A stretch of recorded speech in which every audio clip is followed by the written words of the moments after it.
computer. All right, Erica. Hey, how are you? Great. I'm just gonna sit here and eat and be really casual. And so my mouth looks like it's opening and it looks very silly, but I don't care. And I could shut it off. But No, so actually, you should keep it. so I don't know if you noticed the name of the title that I named this talk. Did you see it?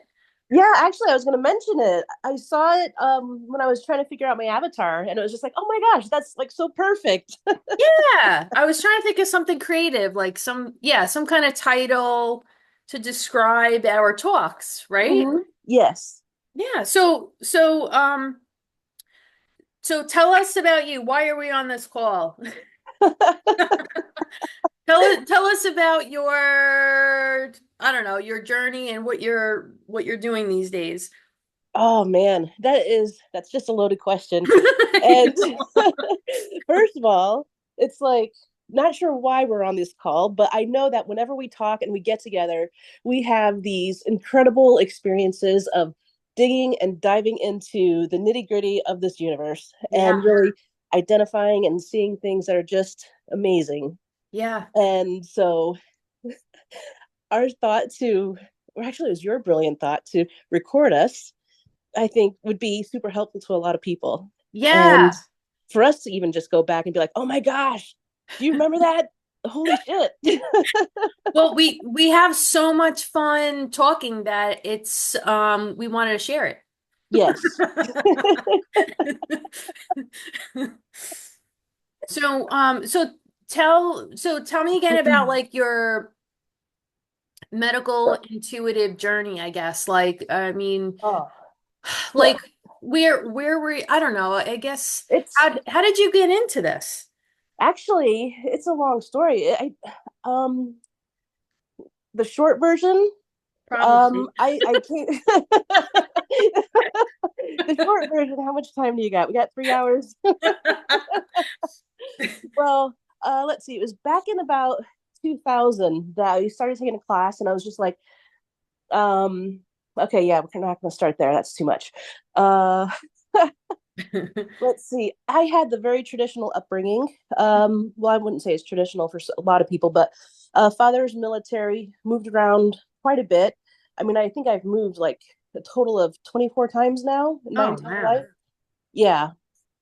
And so, and we kind of followed the whole formula of, you go to school, you get a job, you get a car, you get a house, you get a family, that kind of thing. Yeah. But in one of my jobs where I was making pretty good money for a 20-year-old, and I was traveling for the company, I was creating programs and things like that, but I started getting sick, and I was just like, oh my gosh, what is going on? What kind of sick?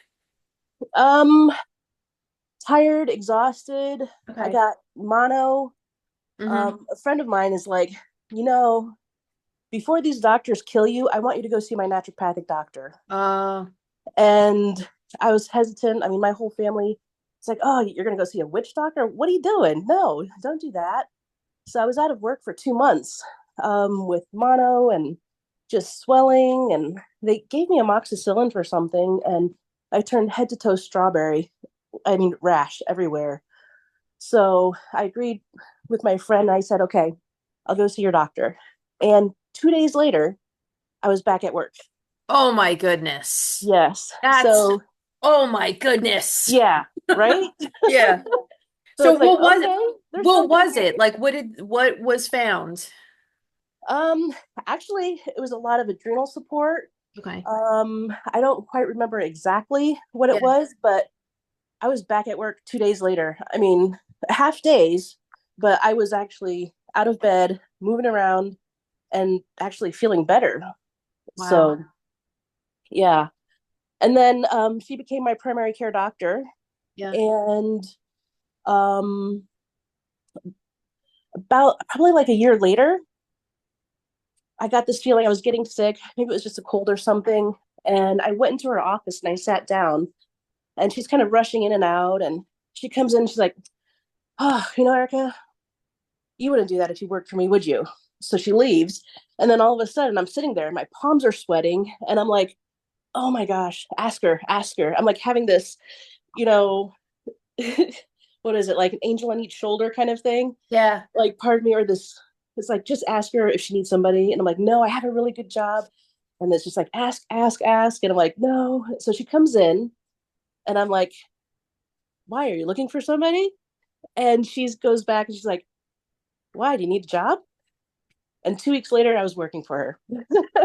Oh, so you already had like that like the voice that was saying to ask her, did you know that that was something on, quote unquote, the other side, like nudging you? I had no idea. I thought it was Right. just, me wrestling with my mind of like, Yeah. ask her. Like, I mean, we all have those inner thoughts. I grew up. Yeah, we'll come back to that part. Okay. And so, yeah, I had no idea I had this ability. And then, so after working with her for a little while, she actually turned my life right side up.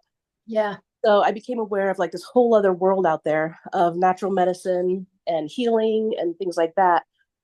It wasn't until she said, "Hey, you want to go take a Reiki course?" And I'm like, "Reiki, okay, that's so weird." Hmm. But it was like a horse to water kind of thing. I was like, "Oh my gosh, this is incredible! Wow, this is whoa!" Like it just kind of blew my mind. Yeah. And during the course of that, I realized like, oh my gosh, when I was little, I recalled talking to my mom about or asking her, what's that light around people? And she's like, oh, it's just reflection. I'm like, no, it's different. There's a light around people. And this was in the second grade. And my parents, they just knew something was wrong with my vision. So they took me to the eye doctor. And so since the second grade, I had been wearing glasses to fix. And so I never saw that light again. And then, well, until later on.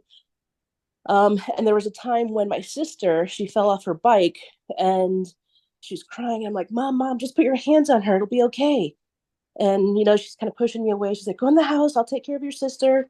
She's like, but I'm like, Mom, no, really. If you just lay your hands on her, it'll make it all better. And Wow. so I realized that I came in with these abilities and that I was finally uncovering them again. Yeah. And that's kind of What a we're part of doing. it. Yes. That's what we're doing. We're having like we're coming out of the closet for the 10th time. Exactly. You don't know how true that is. Yeah, I think I do. Did Yeah, you because trying to balance like the work life and your spiritual life, Yeah. a lot of times work and they don't understand or they don't see you. And I mean, you go to work, you work. And so it's hard finding that balance. And yeah. Yeah, I have a quite a different experience than that, Hmm. but what did I want to so tell me Well, about the plant. wait, Well, hold on. Let's share your experience. oh my God. Do you have 5 hours? Oh. All right, all right, all right, all right. We'll put the focus on me for half a second. So Okay.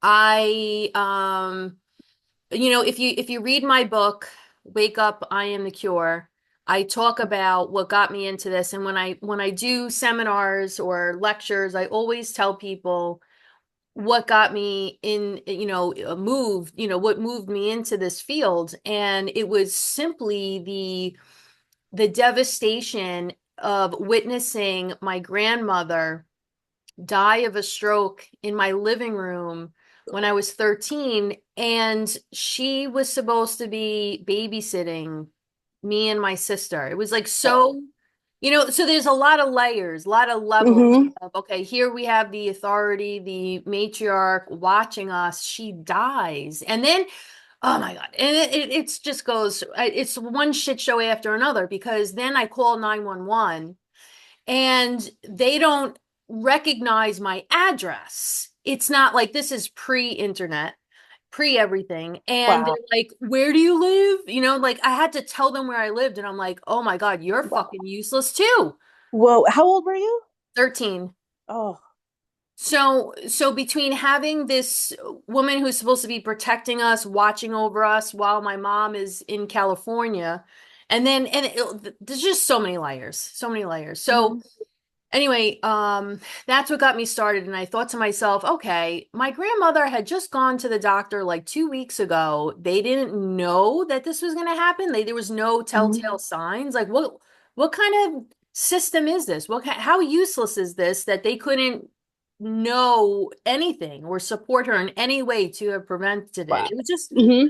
the whole thing. So and then when the ambulance finally showed up to the house, they took their sweet ass time. And I'm like, oh my God. And I sat there as a 13-year-old, like I wanted to yell and scream at them, but I didn't because I'm Hmm. thinking, well, they're the adult, they are the professional, they know what they're doing. But what I was saying on the inside was get the fuck in the house and resuscitate my grandmother. Like Right.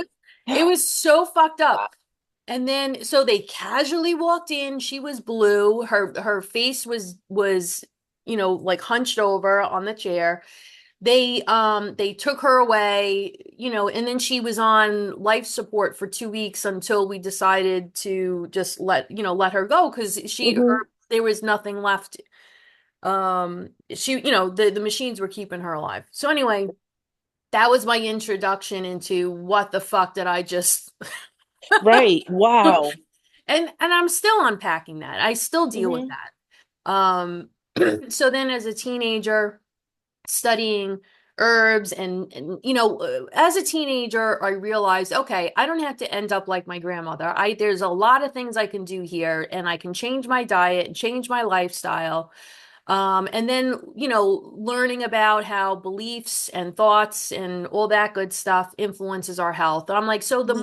the more that now being 48, the more that I learn, I realize how powerful I actually am in Hmm. what and well, no, I'll just say that it's our power that keeps us vital, that really is what health is. It's power.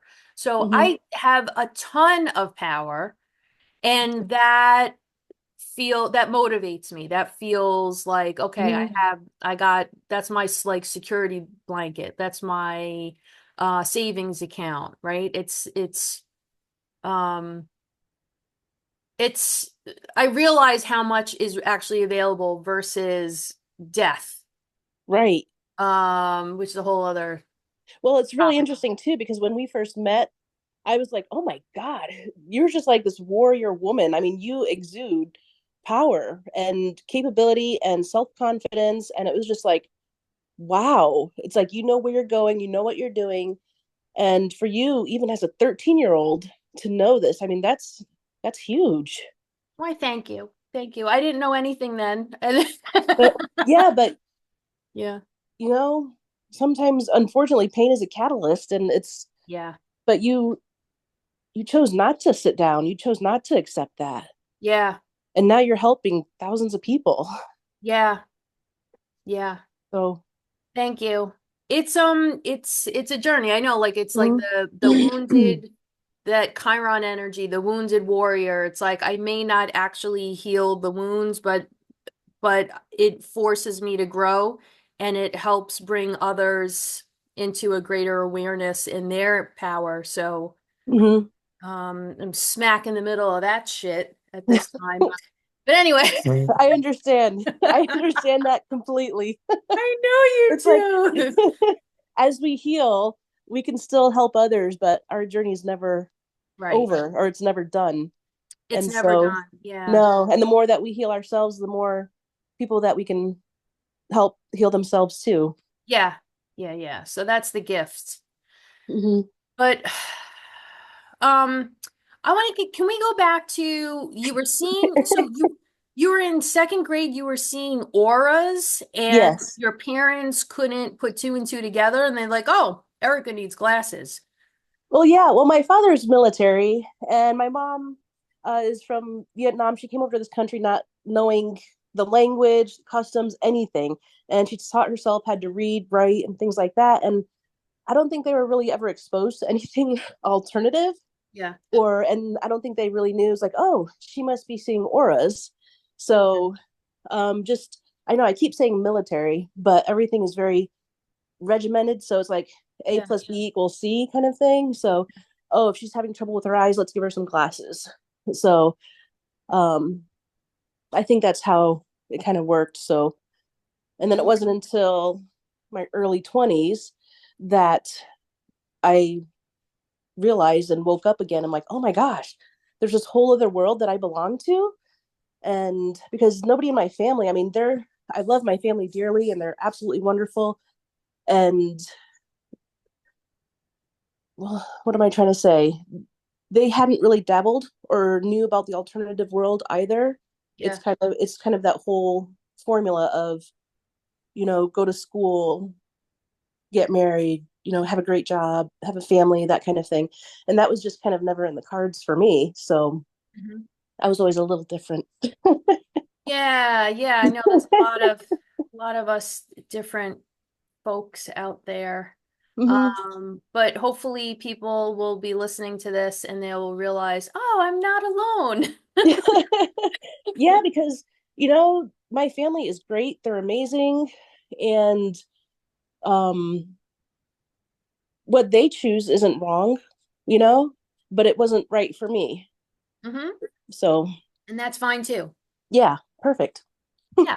So tell me it so in your 20s, I guess what I'm saying is you metaphorically took your glasses off and realized that you could still see auras. Like what happened there?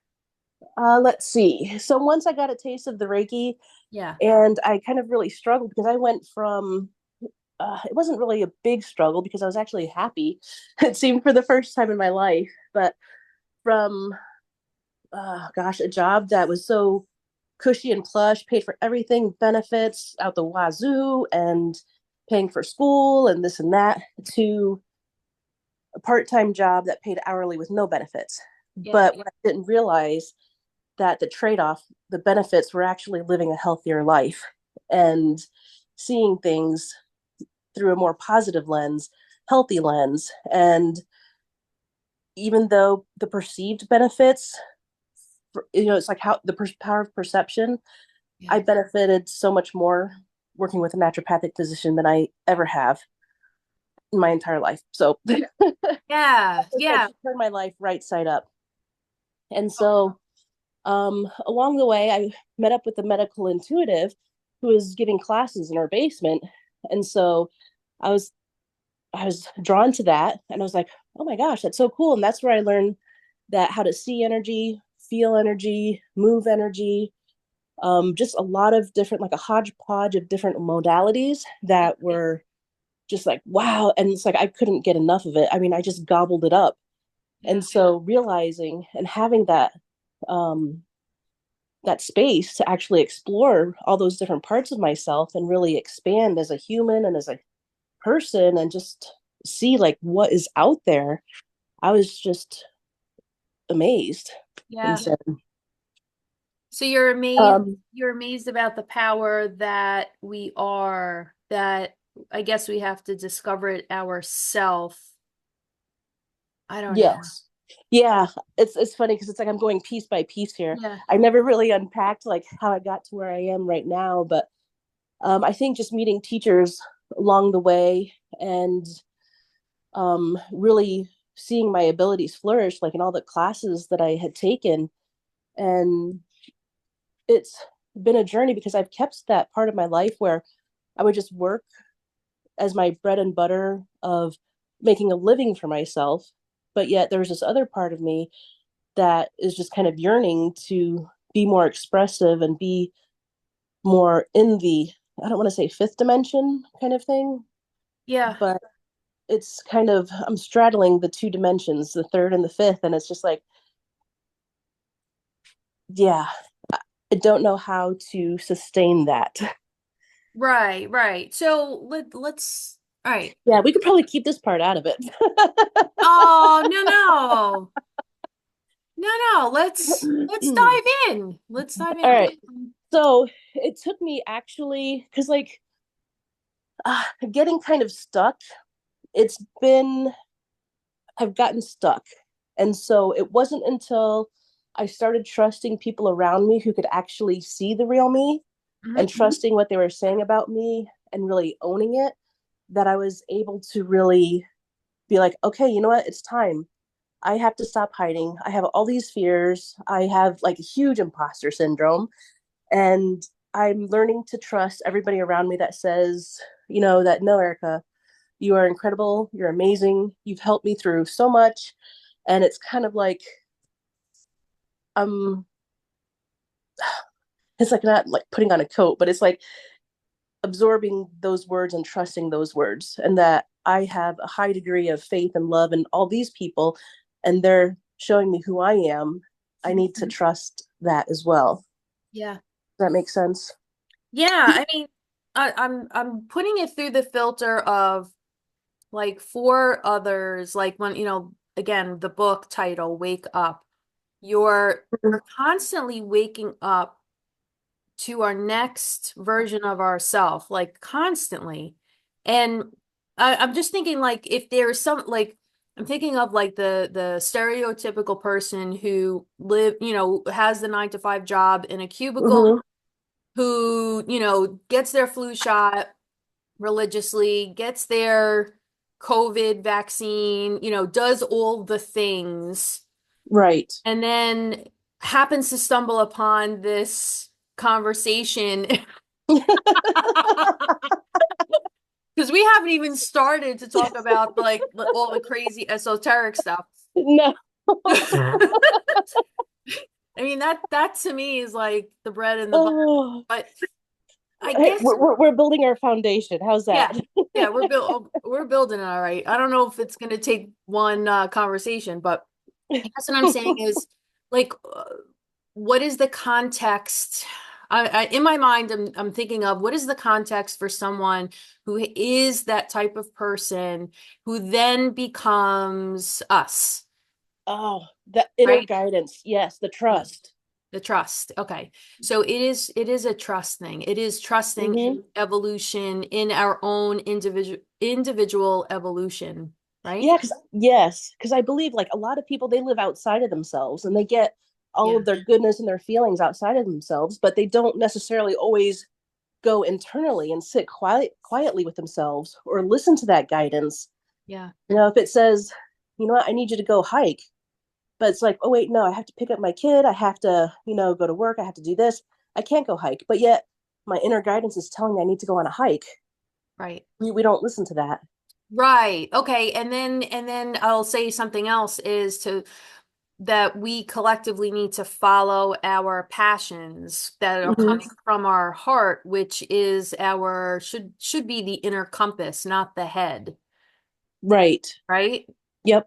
Just trying to think like from a structural, like from an anatomy perspective, we're we're traveling from the head, which tends to be a very like a fear-based circus, and then Mm-hmm. traveling down into the heart space, Ego. which has the truth of who we are. Mm-hmm. Yeah. And so Have you heard of that thing? I think it was Greg Braden or something, yeah. or the Heart Math Institute that says that there are actually brain cells in our heart, can be found in our heart as well. Oh. Yeah. So what does that mean? Brain cells are in our heart. Yeah. I think that our heart is our true brain. Yeah, I gotcha. So, Yeah. yep. Aw, that's so Yeah. cute. And I think, like, when you were talking about, the headspace, I think that's more ego based. And ego, we Yes. need our ego to keep us safe, but it's also keeps us safe from things that we should be doing. When that fear comes up, and our ego says, oh yeah, no, no, don't go do that, you're going to get hurt. But in essence, you're actually taking that next step into who you are, because some fear is good, and the ego wants to protect you from all fear. Yeah. So it Yeah. can't distinguish between the two. So that's why it's really important to listen to your heart. It's like, okay, I know this is going to benefit me, so I'm going to feel the fear and do it anyway. Yeah, that's why we're doing this because this has Mm-hmm. been all right. So me coming out of the closet for the 10th time is doing this right now. And the only reason, just for people listening, the only reason why I have this little avatar thing in this background is because I think that, well, one of the reasons, one of the things that has been holding me back from helping people and, being in my full expression is wondering or worrying about what the fuck I look like. And I can't stand that because when I am in the ethers, oh my God, I look Mhm. totally ridiculous. And it's not, besides that, I'm sorry. you're laughing because right? I totally know, and I'm not Yeah, minimizing what you're going through or what no, you feel in any way, shape, or form. yeah. I can relate. And Yeah, like yes. we look like I'll just speak for myself. I look like a goddamn weirdo, and I'm like, I don't want to be on camera all the time. It's annoying. I want to get my message out, help people, and not give a shit about what I look like. Mhm. So this is what I came up with. Thank you, Erica. No, thank you. And you know what? Everything's vibrational now. Right. And so a lot of times our first instinct is to look and judge. And then we close down. If we don't like what we see, we close down. So, but a nice cartoon, a nice, or even just the voice, it's all about vibration. So people will pick up on the vibration and know whether it's true or not true. So, Yes. um, I think that's the important part because we as humans, we tend to look, see, and judge based upon our past experiences. And that's really not the truth of it all at all. Yeah. No, and I've, I had a physical office in Connecticut many moons ago. And in leaving that, I went to calls, doing energy medicine calls for people. And that was a big evolutionary jump. And it works. It just works for me because I don't have to have someone right in front of me to help them. And so this Mm-hmm. is just to me another vehicle, you and I doing this right now, it's like another vehicle that actually has to me more value than being with someone face to face because of I'm tuning into their energy like you were saying. These subtle energies are so much more valuable and important to me, and that's what I want to tap into or access when I'm working with somebody, and something gets lost if they're with me. Like if people come to my home office, I can get distracted by what they're saying and their hand movements and what they look like. And Mm-hmm. I'm like, and the whole time I'm thinking, we can go deeper. I know we can go deeper on Mm-hmm. this issue if you could accept that we can do this over the phone, you know. Right. So anyway, and there is value to in person too. I don't want to knock that, but this type of depth to me works. Yes. I Yeah. think when you're working with the quantum energy too, that it's better if it's Yeah. not in person because you're tapping in through the quantum entanglement that you have with your clients. And it's just, you get to see things so much clearer. Yes. Although the benefits of in person, I think, is the hands on experience. The people that, crave that need or attention or the hands on, if they're not receiving that in a way, I think that's important too, the interaction. Sure. But if you really want to get down to the nitty gritty of it all, Yeah. the energy way, vibrational way is the way to go. Yeah. My Zoom is popping up stupid calendar things. It's like, shut up, shut up. All right, so anyway. All right, so what else do we need to cover? Talk more about do you want to just share like how this, I'm joking that it's the 10th time coming out of the closet. You want to just share with like where you are right now in your 10 or 15th time coming out of the closet right now? Yeah, it's like, okay, how many Okay. times have I come out of the closet? I don't think I've ever really fully come out of the closet, to be honest. Okay. I think I've opened a door and maybe stuck a leg out, but never both feet. And so I think this is my opening the door and stepping out, but still hanging on to the door. Yeah.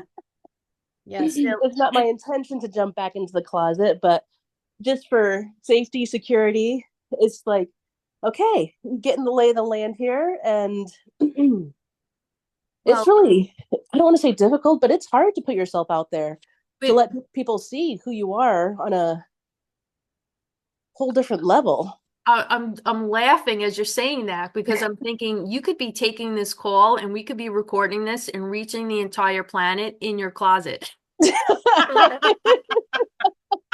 Little did you know. Although I do have the little light on, I did pull on the string, the light's on in the closet. I think So the I light mean, has always been on, but it's like, yeah, I'm still in my closet. I'm just talking to you right now. yeah, I guess the biggest thing coming out of the closet is, I mean, there are areas that I go or certain places that I go where people see and love all of me and they know me as a medical intuitive, and I will forever cherish those spaces. And then there are other places where nobody knows exactly what I do and they just know Erica and nothing else. And she's happy and she smiles a lot. Yeah, yeah. And so to bring those two worlds together is very frightening for me. So And let's talk about that. What's the can we dive well, let's dive into like what the essence of fear, the essence of safety, like what the heck is that? That we stop ourselves. Is it really just the fear of extinction or the fear of not existing that's like deep in our animal brain? Like what is it? I think everybody just wants to be liked for who they are. And but I think I already like myself. Okay. Not everybody does. Okay. All right, let's dive into this. Let's All dissect it. right. Let's put on our So medical as much intuitive as we, hats. yeah, as much as we do like ourselves, Yeah. or as much as we can like ourselves, there's still aspects of us, through childhood trauma or any kind of trauma Yeah. that has stunted us in a way that we don't even realize that we still have those issues or blockages within ourselves. Yeah. So let's see if I can go. I mean, and by the way, I could say that I like myself, but of course I know that that's not 100% true. And I guess maybe that's the journey is to learn to like myself and not even like, but to love and accept myself. I guess that is the journey, right? Right, exactly. And the funny thing is, it's always going to be a pendulum. And it's like when you know that you're high and you're full of confidence and you love yourself and nothing else matters except who you are and the path you walk, there's going to be a time when you're going to be swinging and you're going to be curled up in a ball on your bed crying and woe is me, everything just sucks. What the heck am I doing here? I don't want to go outside. But in those moments, you have to find the light and know, even if it's just a pinhole of light, and know that the pendulum swing is going to be going the other way again. Yeah. I've always thought of life that way. Yeah. And then as we grow and thrive and become more of who we are and transmute a lot of our energies, that pendulum swing isn't as drastic. Yeah. Gotcha. Okay. But yeah, the unpacking, I think it's sometimes, well, I know for me, it's the fear of the unknown. Okay, that's okay. It's the fear of the unknown, which we could say is if we dive into the fear of the unknown, there's the risk of being either non-existent if, it's like what we know is safe. What we don't know could mean some form of death, Mm-hmm. right? Right. And Right. so I don't know, I'm just trying to like put an umbrella over this just for teachable reasons. So Mm-hmm. the unknown feels like death, perhaps. Like what, again, like is it the animal brain, like, things that we've survived? Um, I don't so So you know what? I could share an example. yeah. Um, Never being good enough. Like Oh that. God, that's the whole planet. Okay, good. Run with that one. Never being good enough, no matter what I did or how I did.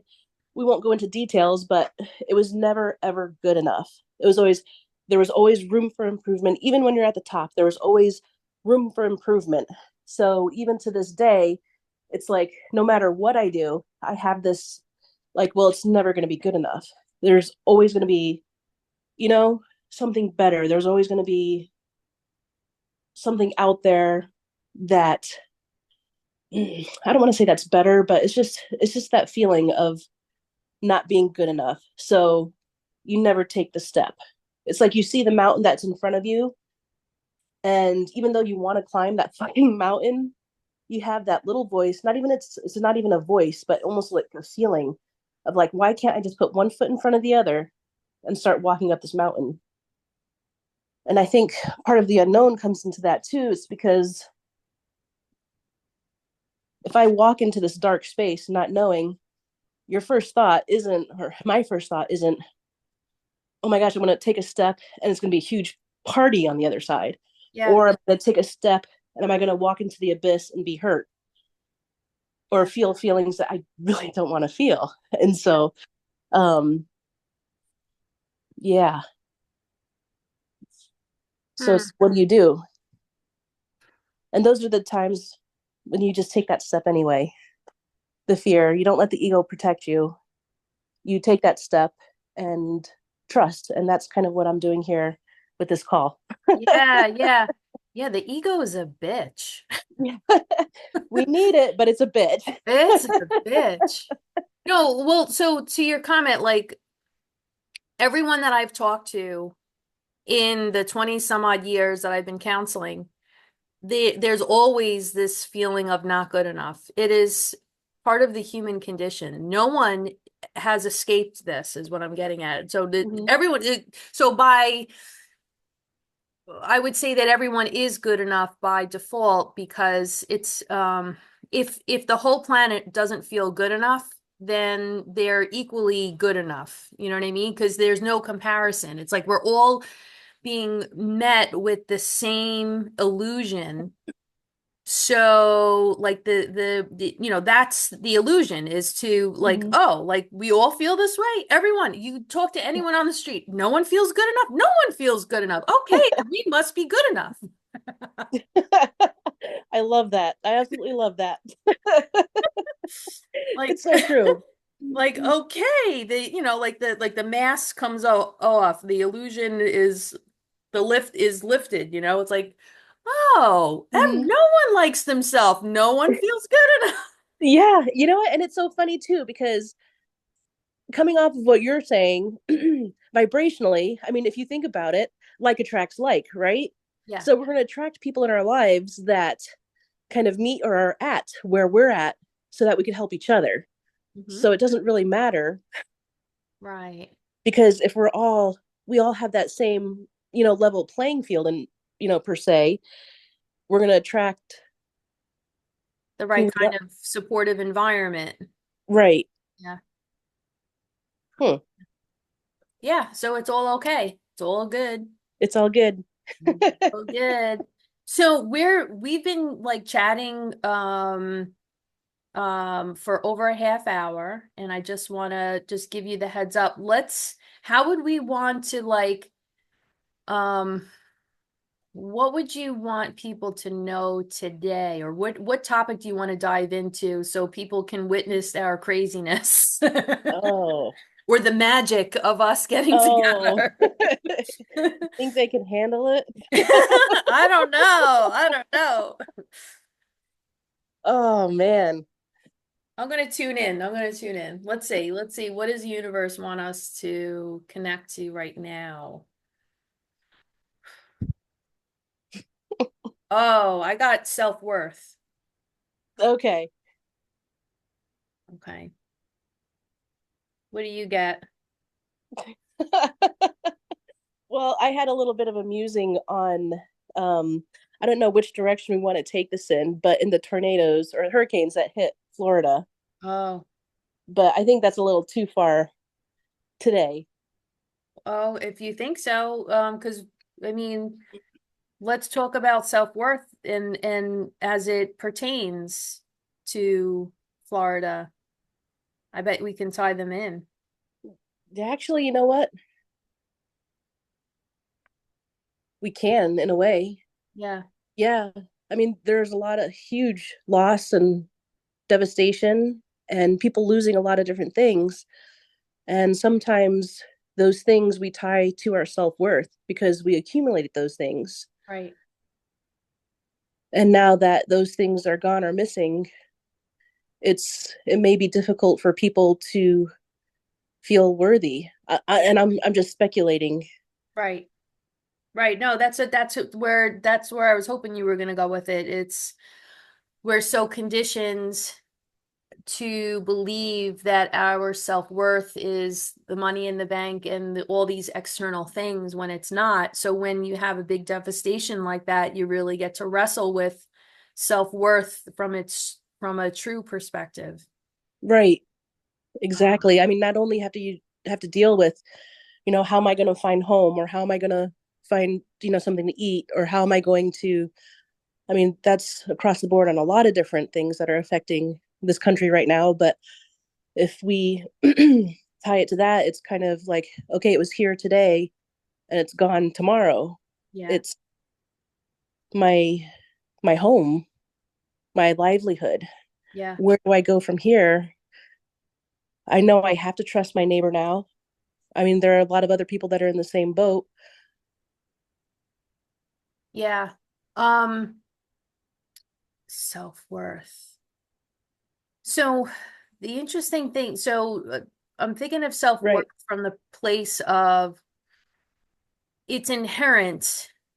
This is one of those self-worth is one of those things that we don't earn. We just are. We just are worthy by the nature of being. Mm-hmm. Just by existing, we have inherent worthiness. And then we get told at some point as children that we need to have these things in order to be worthy. And then we get this conditioning coming in. Um, anyway, but so self-worth is one of those topics of like this not enough crap that plays out also. It's all lies in that all of us are enough and all of us are worthy when you strip it down to the essence of who we are at the root at on the quantum level. We are enough and we are worthy. Right. And then through things that happen in our life, we start to believe that we aren't worthy. Yeah. And so that's when we go out and we start accumulating things to fill those holes within ourselves, Yeah. whether it's money or success or other people. Um, and then when that disappears, you're left with all these holes and you're not feeling whole. Yeah.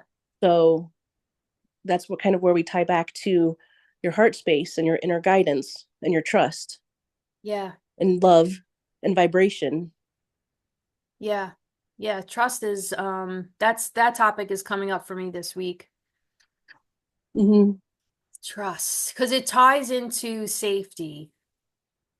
And so I know, like, so going back to your concern about, you mentioning people that survived a storm and the devastation, how do you convince them, oh yeah, and you're safe, and oh yeah, and you're worthy, and oh yeah, and you're enough when you Mm-hmm. don't have, if you, when your physical world has crumbled around you, how do you know what I mean? Like it's all an inner job.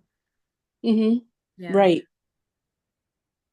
So what specific story did you hear about that area? I actually didn't hear. Like, I have a couple of people that I know down there, but Yeah. those stories weren't really necessarily in the forefront of my mind. It was more of a collective Yeah. feeling. Yeah. And then like for me, the collective is like everything the storm that took out the Asheville area and western North Carolina, that is on par and if not worse. Mm-hmm. Um and yeah, I don't know. Like all the physical realm is temporary. Right. It just is. And then how do they rebuild, Yeah. Or do they have to rebuild? or rebuilding themselves? Ah, rebuilding the self. Now you're talking my language. Yeah.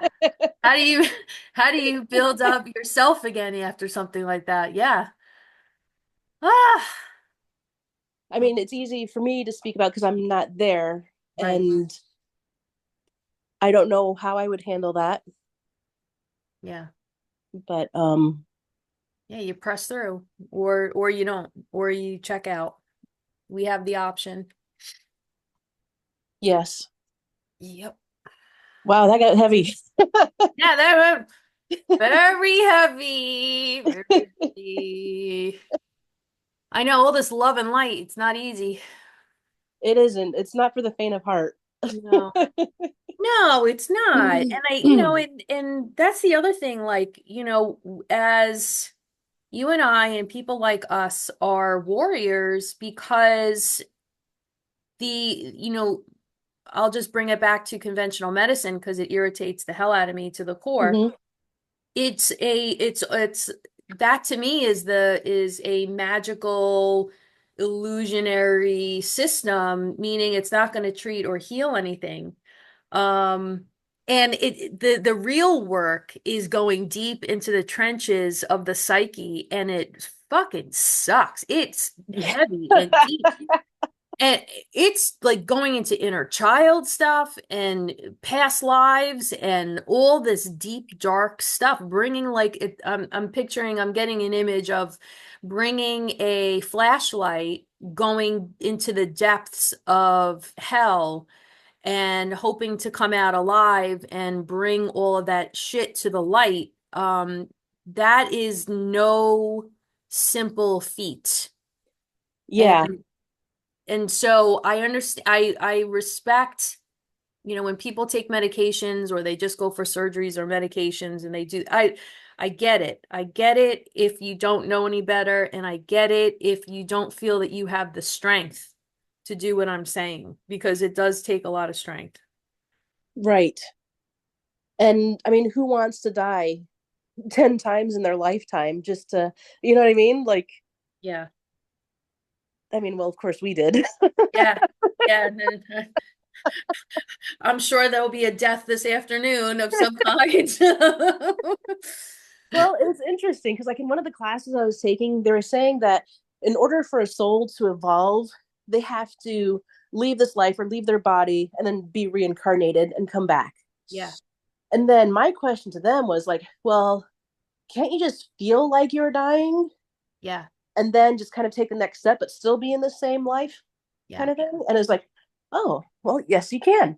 Yeah. So Yeah. that It's really was a, mind. It's like if you think back in I mean, we've evolved as humans so fast and so quickly. Um, but the 30s, 40s, 50s, 60s kind of thing. It's like, okay, you did what you did, you left, and then you came back. You did what you did, you left, and you came back. But now it's kind of like we've evolved so much that, okay, hey, I died on Tuesday and I'm back on Thursday. You know what I right. mean? Like Right. more powerful.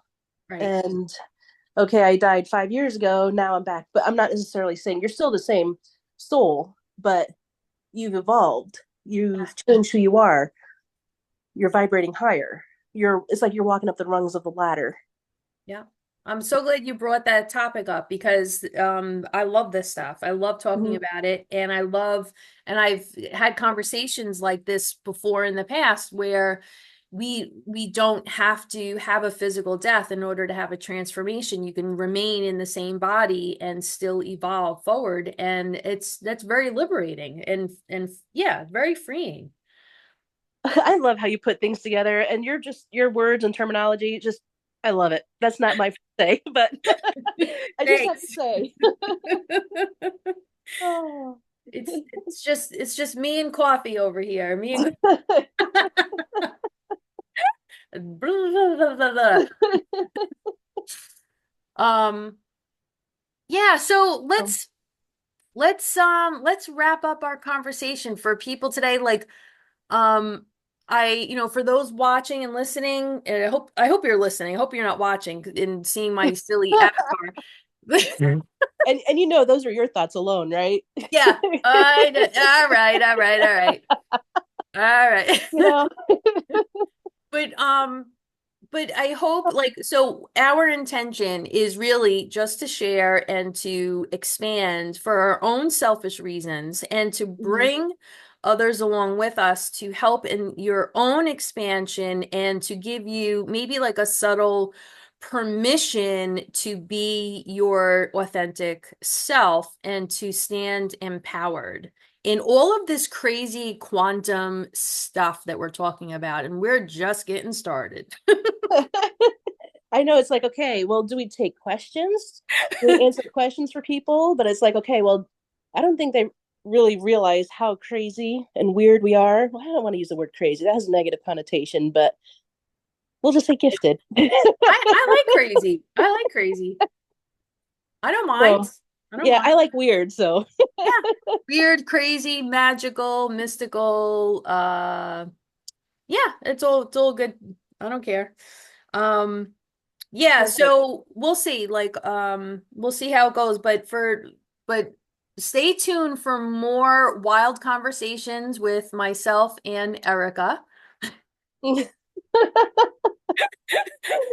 I think we're getting a hit on what's going to be coming. So, Uh-huh. Uh-huh. So, yeah, we'll just keep it rolling until next time. thanks, Becky. Thank you. I'm going to end this conversation.